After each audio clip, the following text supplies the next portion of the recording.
All right, good afternoon. I know I've been asked quite a few times in the last hour, so I will preempt the questions and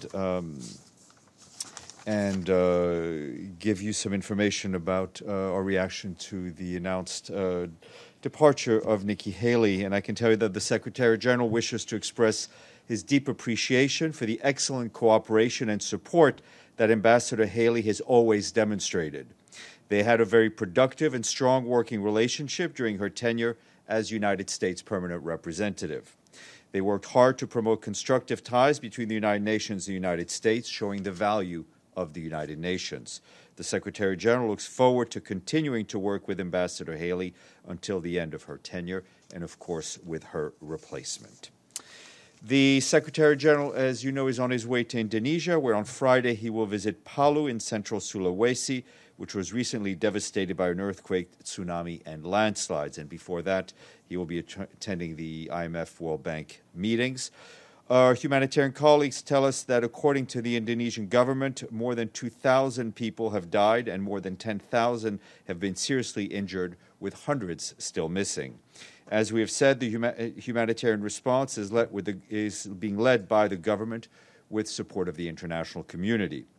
The UN Children's Fund and a team of social workers from the Ministry of Social Affairs are identifying separated and unaccompanied children, with reports indicating a high number of separated children. As of yesterday, a total of 61 unaccompanied and separated children were registered and recorded, 3 of whom have now been reunited with their families. The United Nations Population Fund is distributing hygiene kits to women, maternity kits, post-delivery kits, and newborn kits. The International Organization for Migration is also providing 28,000 gallons of bottled water and 1,700 emergency shelters. The World Food Programme is providing logistical assistance, carrying out assessments of the airport, port, and roads. WFP has established a mobile storage unit to store aid items coming into Palu, with 6 more to be set up in the next week.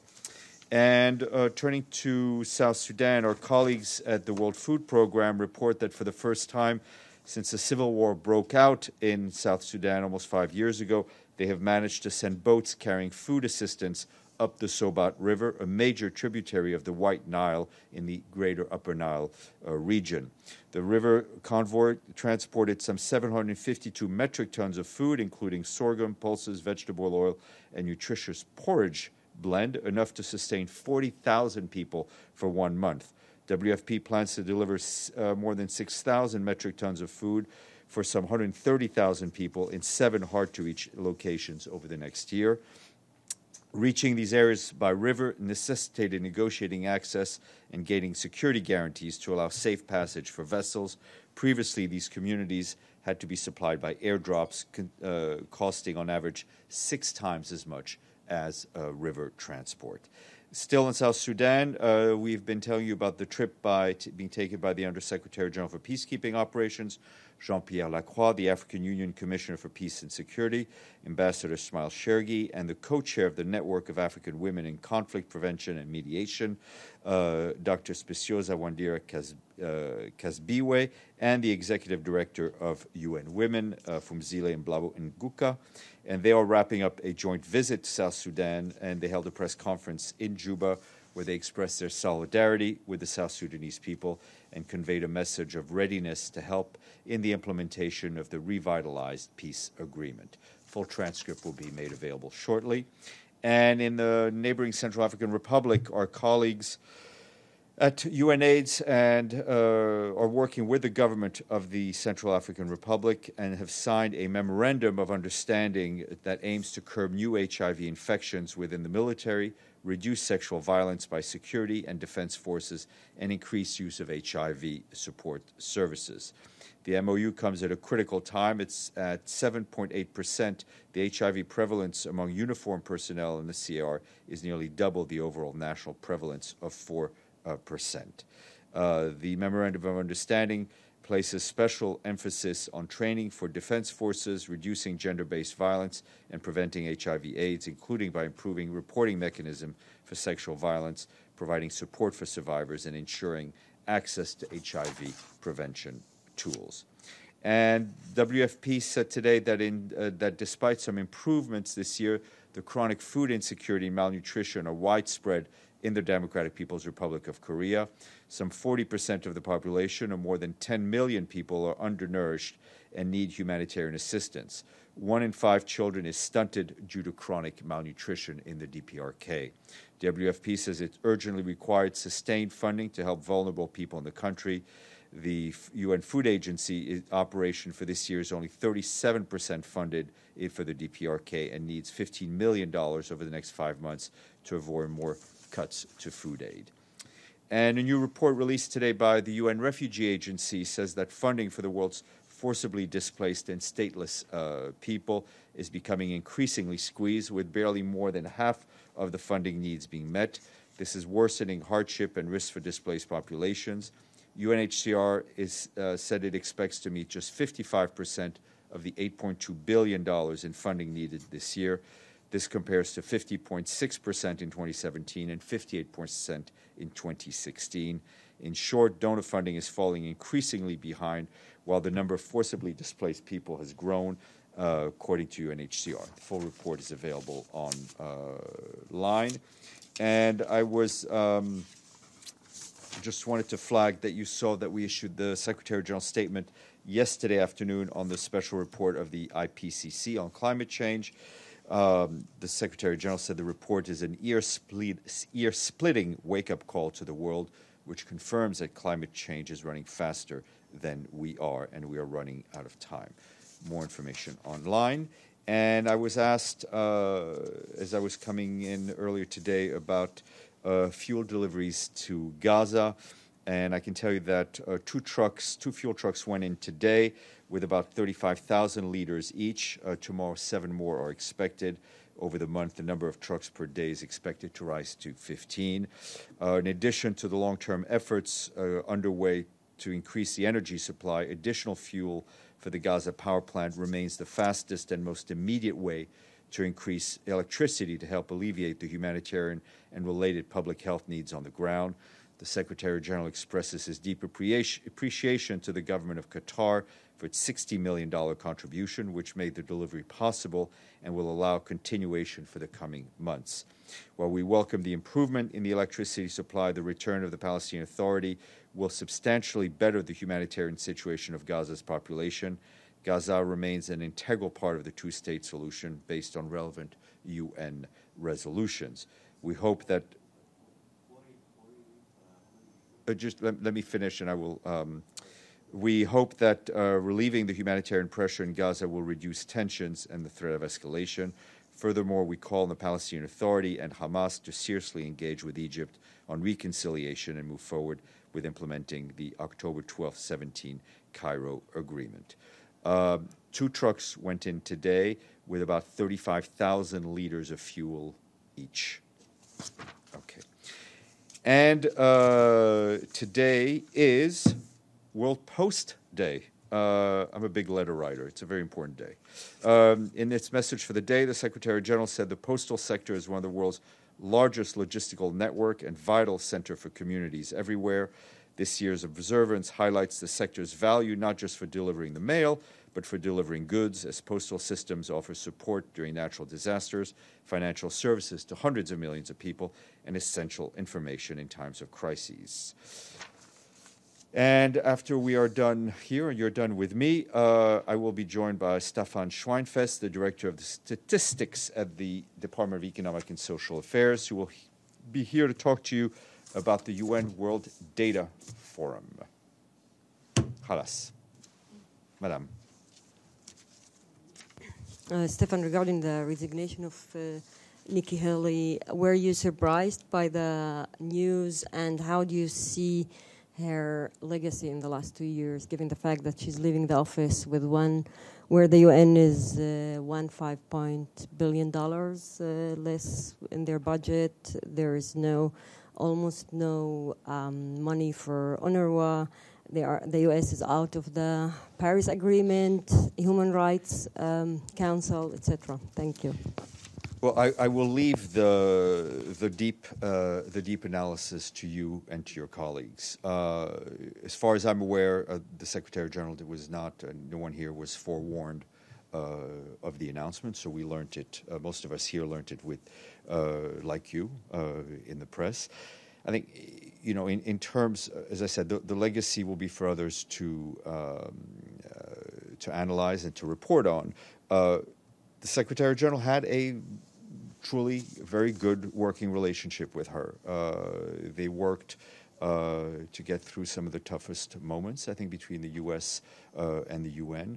The Secretary General has his positions on climate change, on the need to support UNRWA, on the issue of refugees. Those positions are unchanged. The Ambassador Haley represented her country's position, but I think they had a good working relationship. Sir, and then we'll come. Can you please give us like one example? You mentioned some tough maybe topics they worked on, or they succeeded in addressing some tough positions. And in the same time, can you give us one or two examples of the areas where there was a common understanding and cooperation between the SG and Ambassador Haley? I think the United States, as you know, is the largest donor on the scale of assessment of the United Nations. The relationship between the United States and the United Nations, between the Secretary General and a permanent representative of the United States, is a very critical relationship. The Secretary General has to have very good relationships with 193 member states. Obviously, the one being in New York and the one that everybody seems to focus on is on that one. I think throughout her tenure, the United States remained engaged with the United Nations. Policy differences are open and for all to see, but that doesn't mean there isn't a need for strong and engaged dialogue, and there was one. Evelyn, and then we'll go to the back. Yes, Indonesia apparently has asked all foreign aid NGOs, at least the smaller ones, to leave, while the UN was not asked to leave.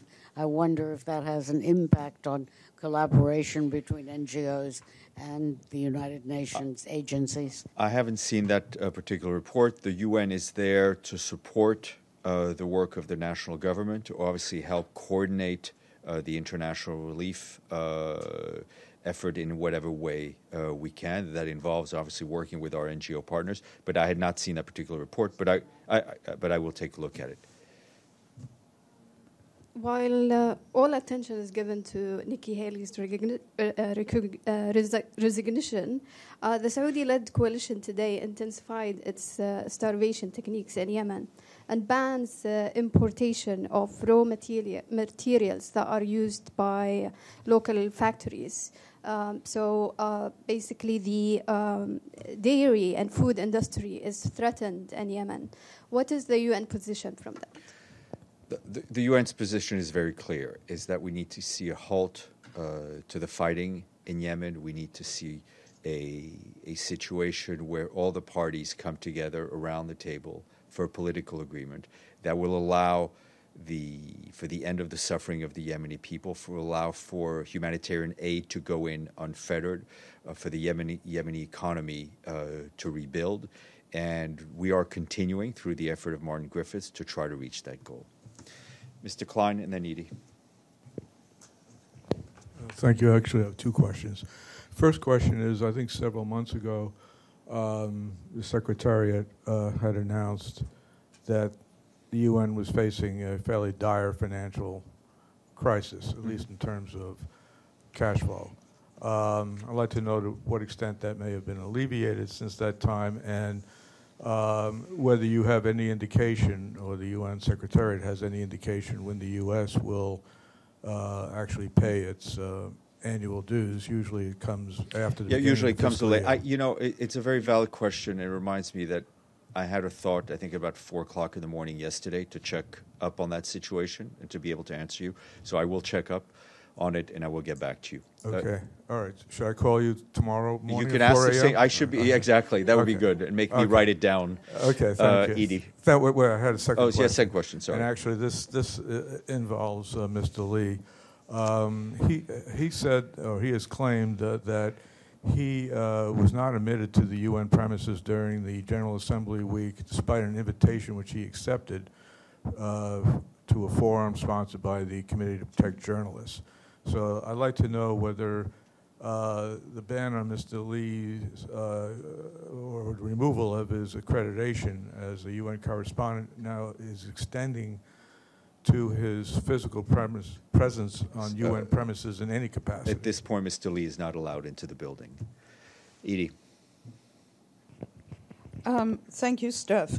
In light of the findings in the UN climate report that came out yesterday, and in light of the Secretary General's very strong message to world leaders warning of runaway climate change if nothing is done in the next 2 years, what is the Secretary General going to be doing to follow up on the report?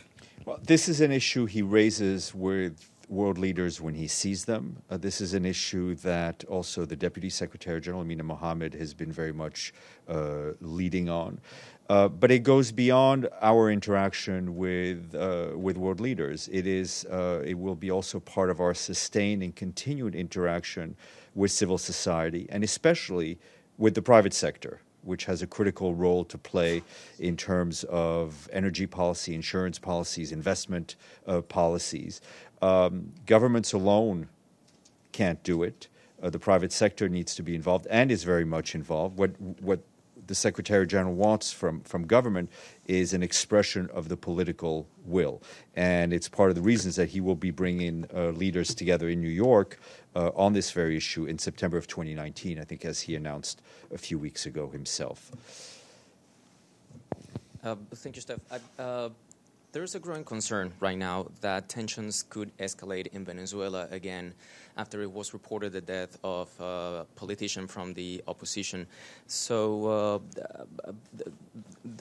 in the past, the Secretary General has called all parties in Venezuela to find common ground for dialogue.